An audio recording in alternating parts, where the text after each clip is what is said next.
যৌবনের কারণে কত নাফরমানি করতেছো, কত গুনাহ করতেছো রে বোন। নিজের সতীত্ব কত যুবকের সামনে বিলিয়ে দিচ্ছ। যুবক রে,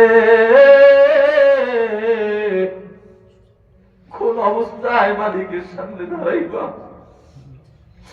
কোন মুখ নিয়ে দাঁড়াইবা, কোন আমল নিয়ে দাঁড়াইবা রে বাবা, একটু চিন্তা করো। তবে ঘাবড়াই না বাবা, হতাশ হইও না। আল্লাহ কইলা লা তাহজান, বান্দা হতাশ হই না। লা তাকনাতু মির রাহমাতিল্লাহ, বান্দা রহমতের আশা করার মাত্রা। ও বান্দা, তোর চাইতে বড় বড় গুনাহগারদেরকে আমি মাফ করে দিলাম। কেমন গুনাহগারদেরকে মাফ করতে আল্লাহর বান্দা, লক্ষ্য করে শোনো।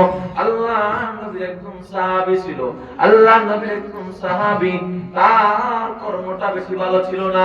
এই সাহাবী খারাপ কর্মের মধ্যে ছিল। কেমন খারাপ কর্ম জানো? সব মানুষগুলা দুনিয়ার মধ্য থেকে আল্লাহ তাকে যখন চইলা যাইতো, মদিনার মানুষগুলার যখন খবর দিত, আল্লাহ নবীর একজন সাহাবী ছিল, এই কবর দেওয়া মানুষদেরকে তাদের কবর থেকে কাফনের কাপড়গুলা চুরি কইরা তার প্রতিদিন রিজিক জমাইতো। বলো নাউজুবিল্লাহ। প্রতিদিন কাফনের কাপড় এই সাহাবী চুরি করতো। মানুষ যখন দুনিয়া থেকে চইলা যাইতো, ভাই মুসলমানটাকে যখন দাফন কাফন দেওয়া হইতো, রাতের বেলায় গিয়া আল্লাহ নবীর এই সাহাবী ওই মাইয়িতের কবরটাকে খুইলা, কবর থেকে মাইয়িতের গা থেকে কাফনের কাপড়টা নিয়ে চলে আসতো। পরের দিন বাজারে ওই কাপড়টা বিক্রি কইরা সে এভাবে তার পেট চালাইতো, রিজিকের ব্যবস্থা করতো। নাউজুবিল্লাহ বলেন। এই সাহাবী আল্লাহ নবীর, এই সাহাবী এই পেশার মধ্যে, এই কাজের মধ্যে লিপ্ত। কাফনসুর সাহাবী, কি চোর বলেন?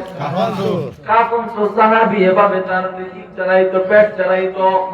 এক পর্যায়ে মদিনার মধ্যে একজন জামিলাতুন, একজন সুন্দরী রমণী, একজন নওজোয়ান যুবতী বোন মারা গেল।